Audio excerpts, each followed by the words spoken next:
जबलपुर के civic centre बाजार में हुए युवक मुशाहिद खान की हत्या मामले में नया मोड़ सामने आया है।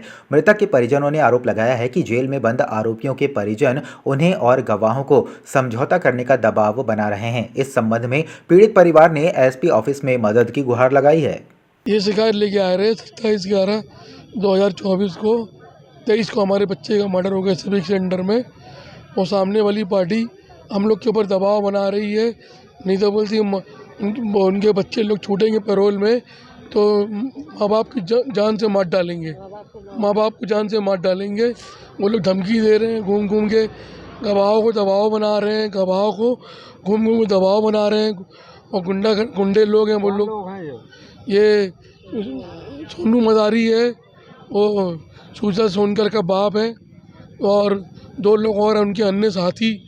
ये लोग टोटल इनके 4 लोग अंदर हैं। उन लोग के जो माता पिता लोग हैं वो बाहर ये कोशिश कर रहे हैं कि हम लोग को जेल में डलवा दें, फंसवा दें, ताकि इनका केस ख़त्म हो जाए और उनके बच्चे छूट जाए। तो हमारा बच्चा खुलेआम 20 शहर में सिविक सेंटर चौराहा में 9 बजे रात को खुलेआम उनने चाकू मार के खोद के मर्डर कर दिया। एसपी साहब ने बोला, आश्वासन दिया कि आपके ऊपर मतलब कार्रवाई उनके ऊपर करी जाएगी।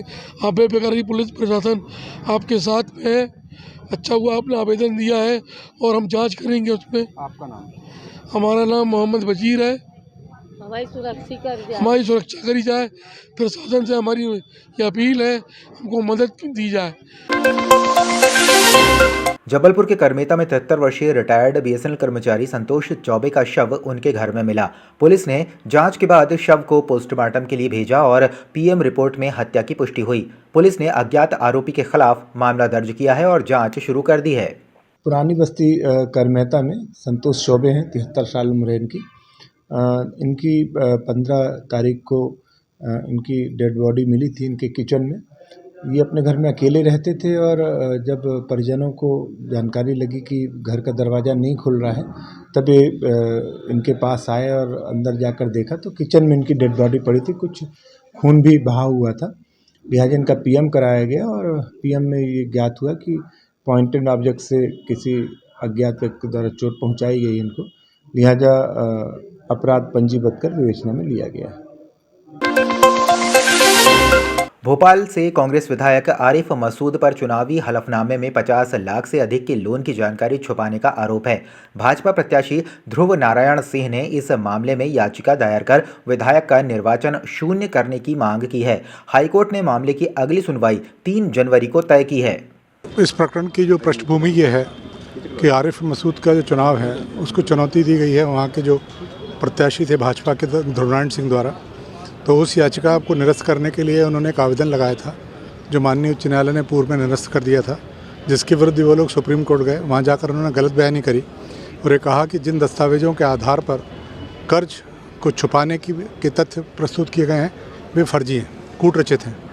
माननीय सर्वोच्च न्यायालय ने उस पूरे प्रकरण को नीचे वापस अग्रेषित भेज दिया था और कहा था कि आप इन तथ्यों का साक्ष्य लिखकर इनके बारे में जानकारी प्राप्त करें कि क्या वास्तव में कूटरचित दस्तावेज हैं अथवा नहीं। माननीय न्यायालय ने गवाहों के बयान लिए, परीक्षण किया गया। उसके बाद आज अंतिम तर्क के लिए नियत था। अंतिम तर्क सुनने के बाद दोनों पक्षों के माननीय उच्च न्यायालय ने यह निर्धारित किया है कि जो दोनों दस्तावेज हैं जिनके आधार पर यह दावा किया जा रहा है कि उन्होंने बहुत बड़ी राशि अपने और अपने पत्नी के नाम पर ऋण पर के तौर पर ले रखी थी और जिसको छुपाकर नामांकन भरा था, वो सत्य दस्तावेज हैं, अधिकृत अधिकारी के द्वारा जारी किए दस्तावेज हैं। और माननीय सर्वोच्च उच्च न्यायालय ने यह भी निर्धारित किया है कि जो आपत्तियां उठाई जा रही हैं पूर्व में निर्धारित हो चुकी हैं, अब उसमें नए सिरे से विचार करने की आवश्यकता नहीं है और उनके आवेदन को और उनकी उठाई गई आपत्ति को निरस्त कर दिया है। और माननीय न्यायालय ने विस्तृत आदेश में उन तथ्यों का भी उल्लेख किया है जिनके कारण जो आरिफ मसूद का पक्ष है उसने इस निराकरण को विलंबित किया है। बैंक मैनेजर से भी पूछताछ हुई थी? बैंक मैनेजर से पूछताछ हुई थी। बैंक मैनेजर ने प्रारंभ में तो असत्य कथन करने का प्रयास किया था, परंतु जब उनका माननीय न्यायालय द्वारा और हमारे द्वारा कूट परीक्षण किया गया तो उनको स्वीकार करना पड़ा कि दोनों दस्तावेज उनके द्वारा जारी किए गए हैं, इनमें जो जानकारी दी गई है वो सत्य है, बैंक के अभिलेखों के अनुरूप है और ये दस्तावेज उन्होंने वास्तविक वस्तुस्थिति सुनिश्चित करने के बाद जारी किए। इन सारी गवाही को ध्यान में रखते हुए उसका पाठन करने के बाद माननीय न्यायालय ने ये होल्ड कर दिया है कि ये जो दस्तावेज हैं वो उनके जो व्यापारिक उपक्रम है उसके अंतर्गत जारी किए गए, सक्षम व्यक्ति ने जारी किए गए हैं और रिकॉर्ड के अनुरूप हैं, तो उनको कतई भी कूटरचित नहीं माना जा सकता। तो सर इसमें क्या इनकी विधायकी खतरे में जा सकती है? विधायकी क्या अगर प्रकरण में अंतिम में ये तय पाया गया और ये निर्धारित होता है कि इनने जानबूझकर जो इनके खिलाफ बहुत बड़ी मात्रा में ऋण राशि और एनपी अकाउंट हैं इनके और इनकी पत्नी के नाम पर आरिफ मसूद साहब के, तो निश्चित तौर पर ये करप्ट प्रैक्टिस के दोषी ठहराए जाएंगे और तदनुसार फिर इनकी विधायकी जाएगी। जबलपुर के कलेक्टर कार्यालय में जनसुनवाई के दौरान एक फरियादी ने भूमाफिया द्वारा फर्जी दस्तावेजों से जमीन कब्जाने की शिकायत की। आरोपी दीपक बैन ने फर्जी वसीयत और स्टाम्प के माध्यम से जमीन को अपने दादा के नाम करवा लिया था। पसंद दुबे और मैं यहाँ पर जनसुनवाई में आया था अपनी एक शिकायत लेकर के। जो शिकायत इस प्रकार थी कि मेरे द्वारा पाटन बनैकी में 2.25 एकड़ ज़मीन खरीदी गई थी, खसरा नंबर 122 में, और उस ज़मीन में समस्त राजस्व रिकॉर्डों में मेरा नाम दर्ज था। उसके उपरांत जो जिनसे मैंने ज़मीन खरीदी थी उनके पारिवारिक एक सदस्य दीपक बैन ने एक फ़र्जी स्टाम्प में फ़र्जी वसीयत बना करके, जो स्टाम्प था स्टाम्प वेंडर राकेश शुक्ला को 2022 में जारी हुआ है और 2022 में जारी हुए स्टाम्प में 2021 में फ़र्जी वसीयत बना ली गई और उक्त वसीयत को शाहिद खान साहब के सामने प्रस्तुत करके उस पर अपने पक्ष में आदेश पारित करवा लिया गया। मेरा नाम हटवा करके अपने दादा रूमलाल बैन का नाम दर्ज करवा लिया गया। एसडीएम शाहिद खान साहब ने उसमें अंतिम आदेश पारित करके उनकी अपील को खारिज कर दिया था और उस अपील को आरसीएमएस में अपलोड कर दिया था अंतिम आदेश को। उसके उपरांत बिना किसी सूचना के उन्होंने फिर उसको रिस्टोर करके उनके पक्ष में निर्णय देते हुए उनके फौत हुए दादा रूमलाल बैन का नाम दर्ज करवा लिया। और उसके बाद जैसे ही रूमलाल बैन का नाम दर्ज हुआ तो उन्होंने उनके फर्जी वारिसों ने उस पर फौती नामांतरण करवा करके बंटवारा कर लिया और अपना नाम दर्ज करवा लिया, जिसमें पटवारी रतन चक्रवर्ती ने बदल के प्रतिवेदन दिए और उक्त तथ्यों से कि ये ज़मीन विवादित है अपने प्रतिवेदन में कहीं जिक्र नहीं किया बार। और एसडीएम शाहिद खान साहब के अलावा इसमें जो तहसीलदार हैं दिलीप हनमत साहब, उन्होंने भी इससे उनका परिचय था इन तथ्यों से कि ये ज़मीन उक्त जो विवाद है वो सिविल न्यायालय में लंबित है। एक ही दिन में उन्होंने आवेदन स्वीकार करके, बंटवारा आवेदन स्वीकार करके एक ही दिन में उन्होंने बंटवारे का आदेश दे दिया उन्होंने। और एसडीएम साहब और तहसीलदार साहब और पटवारी इन सबको भली भांति उससे परिचय था कि उक्त ज़मीन विवादित है और बिहार नारे में प्रकरण चल रहा है। उसके बावजूद भी उस पर आदेश पारित होते गए हैं और भूमाफियाओं का इसमें बहुत अहम रोल है, जिसमें उनका सहयोग पटवारी रतन चक्रवर्ती द्वारा किया जा रहा है, जिसमें मेरी ज़मीन को खुरद करने के लिए साजिश रची जा रही है। खसरा नंबर क्या है? मेरी ज़मीन का खसरा नंबर 122 है, जिस पे अभी जो एक बंटवारा हो गया था तो उसमें 122/2 हो गया था। एक शामिल हक की ज़मीन थी वो, उस समय जब मैंने लिया था वो 122 था, खसरा नंबर 122 था जी। ये कहाँ पर है? ये पाटन तहसील में बनैकी में है ये जी। आपने शिकायत की? हाँ, मैंने थाने में भी शिकायत करी हुई है। मेरे पाटन थाने की नुनसर चौकी में शिकायत 3 महीने पहले मैं कर चुका हूँ। यहाँ पर मैं तीसरी चौथी बार उपस्थित हो रहा हूँ, जिसमें मुझे कल फ़ोन आया था उपस्थित होने के लिए और मैं मानसिक रूप से बहुत प्रताड़ित हो गया हूँ। इसके अलावा मुझे वहाँ से सामने वाले पक्ष से मुझे धमकियाँ भी दी जा रही हैं, मुझे दबाव डाला जा रहा है कि मैं किसी भी तरीके से मैं समझौता कर लूँ या अपनी शिकायतें वापस ले लूँ। कहीं ना कहीं मैं समझता हूँ कि इसमें मुझे खतरा भी है। कौन दे रहा है? मुझे बैन परिवार की तरफ से ही धमकियां हैं और जिसमें हो सकता है कि ये पटवारी भी इन्वॉल्व हों, मुझे ऐसा लगता है। और मुझे दबाव बनाया जा रहा है बार बार कि मैं समझौता कर लूँ और मैं मानसिक रूप से और आर्थिक रूप से बहुत मैं इसमें परेशान हो चुका हूँ और 2 साल पुराना प्रकरण हो चुका है। आप रहने वाले? मैं सोहागी में रहता हूँ मैं। कैंट नर्मदा रोड भैंसासुर बाबा मार्ग पर मांस दुकानों और अन्य अतिक्रमणों पर कैंट बोर्ड ने बुलडोजर चलाया। व्यापारी इसे बिना नोटिस के कार्रवाई मानते हुए विरोध में उतर आए और चक्का जाम कर दिया। प्रशासन ने स्थिति को नियंत्रण में किया। दिक्कत तो प्रशासन को सर, हम लोग को कोई नहीं थी।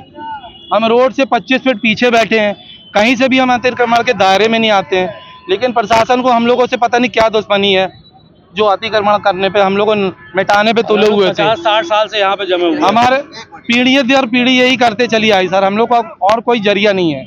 एक दुकान से 3-3 परिवार का गुजर बसर हो रही है। इतने पीछे आप देख के बताइए कि क्या अतिक्रमण के दायरे में आते? नहीं आते। लेकिन न जाने प्रशासन को क्या दुश्मनी हम लोग को मिटाने में लगे हुए। जिसकी रोजी रोटी छीन रहे आप, वो तो इंसान मुर्दा ही है ना। साल से दुकानें हैं और यहीं से हमारा मतलब दुकानें चल रही हैं और परिवार पल रहा हैगा। और लोग आए दिन आके हम लोग को परेशान करते रहते हैं। बस हम लोग को कहीं अगर ये अलग करना है तो हम लोग को कहीं दुकानें दीजिए। और पर ये है कि हम लोग को जब से रह रहे हैं, जब से परेशान कर रहे हैं, अभी इन लोग ने कोई नोटिस नहीं दिया और आके तोड़े हैंगे। ये देख लिए कितना सब्जी भी फेंके हैंगे। बस हम लोग की यही गुजारिश है कि आप अगर यहाँ से अलग करना चाहते हैं तो हम लोग के परिवार के लिए सुरक्षा प्रदान करिए। बोर्ड द्वारा विधिवत अतिक्रमण की कार्रवाई हटाने की कार्रवाई की जा रही थी और इससे पहले कैंट बोर्ड द्वारा अतिक्रमण के नोटिस जारी किए जाने से उनके द्वारा बताया गया है और कुछ लोगों द्वारा इसका विरोध भी किया जा रहा है।